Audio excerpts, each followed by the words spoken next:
Don't forget to like, subscribe and share the videos. This question is a 10-mark question. It was asked in 2019. So the question is about examine the impact of liberalization on companies owned by Indians. Full stop. Are they competing with the MNCs satisfactorily? Discuss. So 150 words, a 10-mark question. Okay. So this question is more of related to the LPG era. So there is a certain thing in that syllabus about the economic reform in India. So the economic reform happened in India is in 1991. That is called as LPG era. So the question is about liberalization, which means making free, making open. That is called as liberalization, or else reducing or overcome the rules and regulations. So there won't be the rules and regulations. That is called as liberalization. So leave it to the public itself, leave it to the private sector.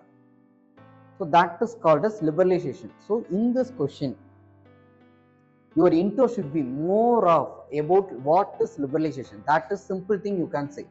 And at the end of that introduction, you can say that India changed its policy of being socialist to the open economy in 1991.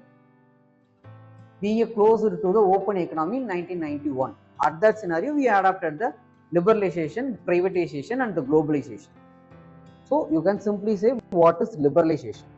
So the question is about impact of the liberalizations on the companies that is owned by Indians. There is a certain issues of liberalization in India. So the issue is more of MNCs. So after the liberalization, that is make the India as an open economy. So that leads to the inflow of the capitals, at the same time inflow of the various MNCs, multinational companies into India. So what are the impacts that made over the Indian companies? That is the question is asking. So you have to speak what is liberalization in the intro. Next, so what are the things they done to overcome this thing? So what the government did is they relaxed the government regulations and rules related to the companies. So that is the first thing they did. So that leads to the thing called as exposure to the global competition. So obviously, if there is a competition, means that will increases the quality of the service.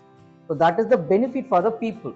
But when it comes to the global competition, what is the issues for the Indian companies? That is the question is actually speaking. So at the same time that that liberalization give lot of benefits. That is the first thing we are going to discuss. The positive impacts. The positive impact of the liberalization in Indian companies. First is impact on the small industries. So the impact on the small industries is not a more of negative one. It provided the capital for them, and also it provided the technologies for them. So with that technology, they can produce the products within a day. If they are spending 10 days to produce a certain product, means that is changed to produce that product within a day. So that is the first thing happened. So the small scale industry make large benefit due to that, and also due to that liberalization, along with the globalization, they can easily export their produce to the global countries. So that is also happened. So when it comes to liberalization, the impact on small industries is more of positive one. There are certain negative one, that is we are going to discuss next. This liberalization lead to the unrestricted capital inflow into the India. So which means if I am going to invest in India, definitely there is a huge growth potential and I am going to make a profit due to this liberalization. So by the way, there is a huge inflow of FDI, FII, FPI into India. So that is the next thing happened. And also the growth of service sector also happened after this 1991 era due to this liberalization. freeing the companies from the rules and regulations. That leads to the easy exit policy, easy layoff policy. So if a person is not up to the mark, if the person is not performing well, they can easily make a layoff. So by the way, that leads to the growth of the service sector in India.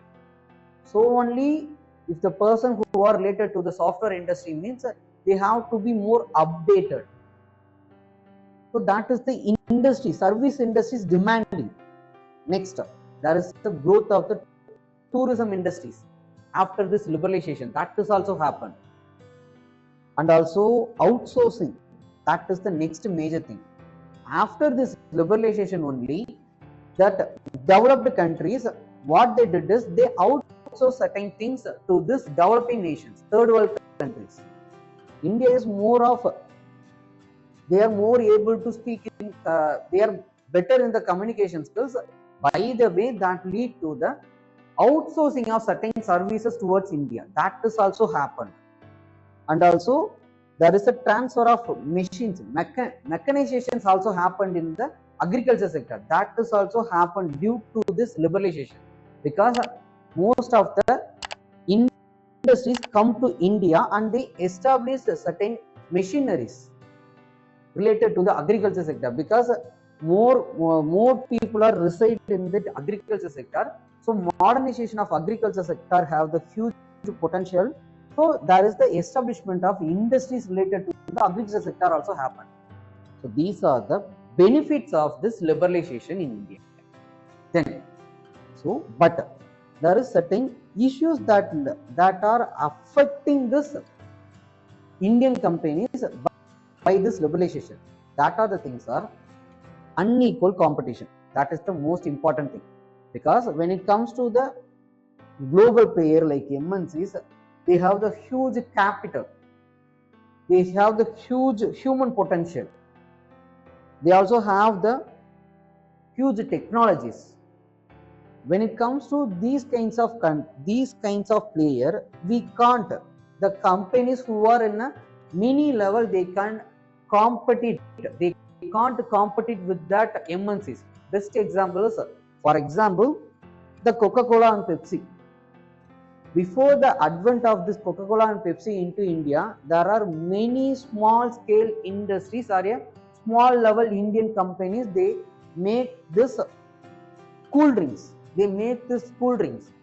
But in present day scenario, there is nothing like that. Only single company, up to my knowledge, that is Bovonto. That is still there is. They are running to compete with this Coca-Cola and Pepsi. So this is the major thing happened. So there is the unequal competition. Next is commercialization of the most of the human capital sector. What is this human capital sector? It is nothing but health, education and skill.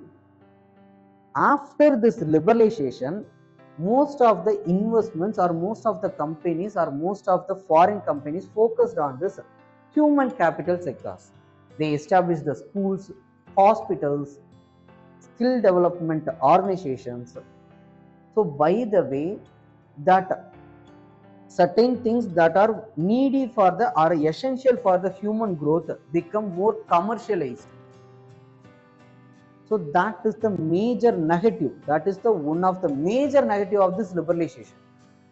That was happened due to this liberalization. And the last thing is effects in the agriculture sector. So mechanization leads to the certain issues that leads to the feminization of the agriculture. So when it comes to feminization of agriculture, it is both the positive one and the negative one. But overall, we can say that there are certain negative things also. So these are the negative impacts of this liberalization on the Indian companies. So this is a holistic answer.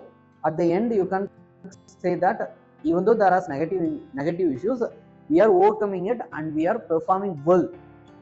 By the way, India achieved the 5th largest economy in the present day world. You can say in the positive note and you can conclude it. Okay, thank you.